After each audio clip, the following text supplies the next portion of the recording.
it's about calcium regulation. Even though in past MRCOG does not have lots of questions on the calcium regulation, but I think it still needs to be discussed. So the first one, there are three hormones that actually helps in the regulations of the calcium. The first one is the parathyroid hormones, vitamin D, 125 D3, and the fourth one, this is to increase the calcium, and the third one is calcitonin. So let's begin with the parathyroid hormone first. So we have the blood vessels here. So the parathyroid hormone located at the dorsal part at the back of the thyroid gland. So we have a thyroid gland here. So it's basically the dorsal part. There are contains of 4 glands of the parathyroid gland.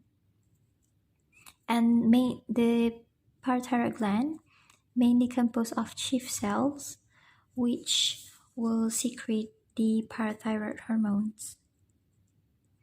So in the usual regulations for the endocrine, usually it relates with the pituitary and also the hypothalamus, but it's not the case in calcium.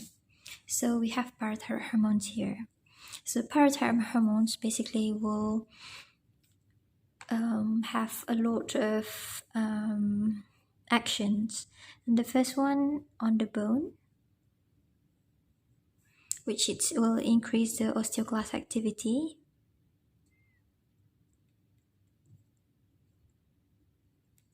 And then it also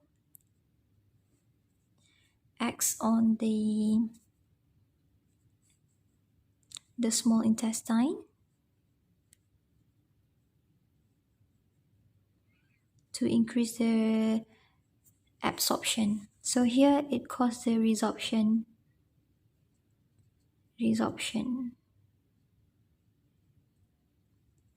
of the bone, and here it's caused the increase in the absorption of calcium. And in kidney, it will cause the increase in the reabsorption.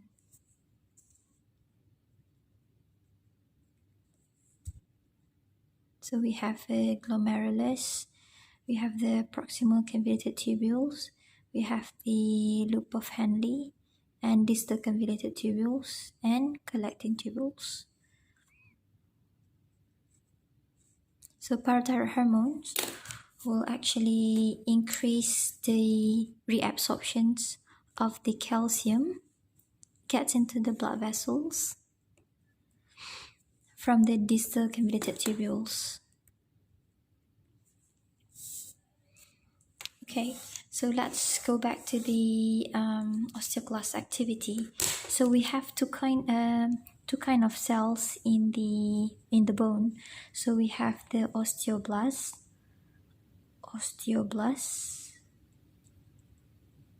and we have osteoclast, precursor. So what parathyroid hormone did is actually from osteoblast, it is to build up the bone, to make the bone more dense, while osteoclast basically will cause the resorption of the calcium. So the calcium will be secreted into the circulations from the bone, which compose of 99% of the calcium in the body. So what it does, the parathyroid hormone will stimulate the osteoclast precursor to become active form of the osteoclasts. And this active form of osteoclast causes the reabsorptions of the calcium. And later, in hyperparathyroidism, it will cause a osteoporosis. So in MRCOG, the question that they want to ask about this is the WHO classification. Classifications of bone density. So there is a 2 score that usually being asked. The first one is T score. Basically, it's a score which compares the patient's bone with an healthy adult, healthy 30-year-old adults, and comparing the density. So the normal score for this is usually if it's -1, then it's considered to be normal. If the score is -1 to -2.5, then the bone is actually less dense, or what we call osteopenia.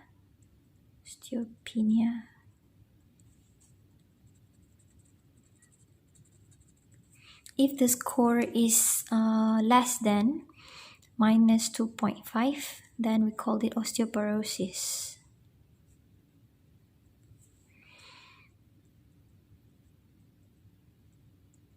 If the score is -2.5 with the fragility,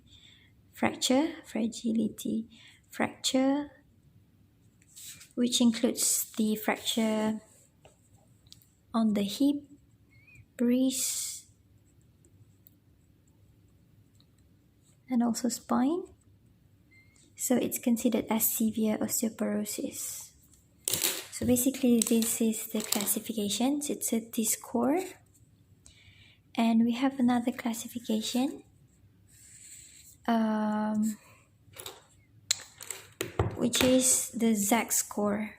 So the Z score, basically if the score is more than 2, then it's considered to be normal.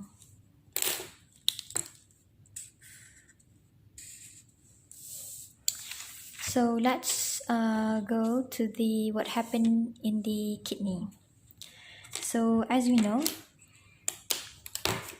it is not only the parathyroid hormone which is responsible to increase the calcium and phosphate in the circulations, but also the vitamin D. So we got our source of vitamin D from the sun and also from the food that we eat.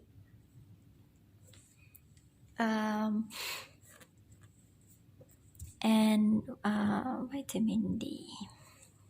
So when the UV rays gets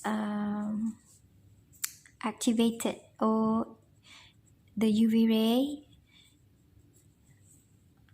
gets on the skin, it will become 7D hydroxy cholesterol somehow, and it will further convert it into cholecalciferol. Cholecalciferol will come to the liver and will be converted into calcidiol. And calcidiol is 25-hydroxy D3, and it will further convert it into active form in the kidney, because the kidney will produce what we call 1-alpha hydroxylase, and it will convert the calcidiol into calcitriol. So calcitriol is the active form of the vitamin D. So it's become 1,25-hydroxy D3, which is the active form. So calcitriol, as for the PTH, it will act on the distal convoluted tubules to increase the reabsorption of calcium, while calcitriol will act on the proximal convoluted tubules to also increase the reabsorption of the calcium. So the calcitriol as well will stimulate the intestine to increase the absorption of calcium in here, and also it will increase the resorptions of the bone, of the calcium from the bone. Okay, so basically calcitriol also will give a negative feedback to the parathyroid gland, to give a negative feedback, so that we won't have too much calcium in the blood. So as for the disease, usually they will ask about the primary, secondary, and also tertiary hyperparathyroidism. So the primary is because of the parathyroid itself that producing the parathyroid hormones. So usually in the parathyroid gland tumor,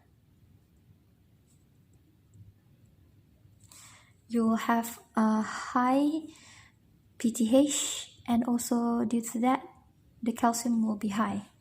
But in secondary hyperparathyroidism, the PTH is increased because the calcium is low. Basically, conditions where if there is conditions of the chronic renal failure, vitamin D deficiency. So in order to normalize the calcium level, the PTH needs to be increased so that more of this mechanism happens. So that is what we call a secondary hyperparathyroidism. And the tertiary is just like an autopilot, when at one time when the when the calcium persistently low, the parathyroid hormones will increase in order to balance out, and at one point it becomes hyperplasia, and it will produce high hyperparathyroid hormones and also high calcium. So that is for the primary, secondary, and tertiary. And what will happen in this case, as we know, the calcium is very important electrolytes. It gives a neuron. So in hyperparathyroidism, usually the neuron conductions will be slower. The patients will feel fatigue, confused, headache, and then in the heart, in case of a hypercalcemia, the patient will have atrial fibrillation, and in the muscle will cause muscle pain. In the bone, that will cause osteoporosis and also osteopenia and bone pain. Okay.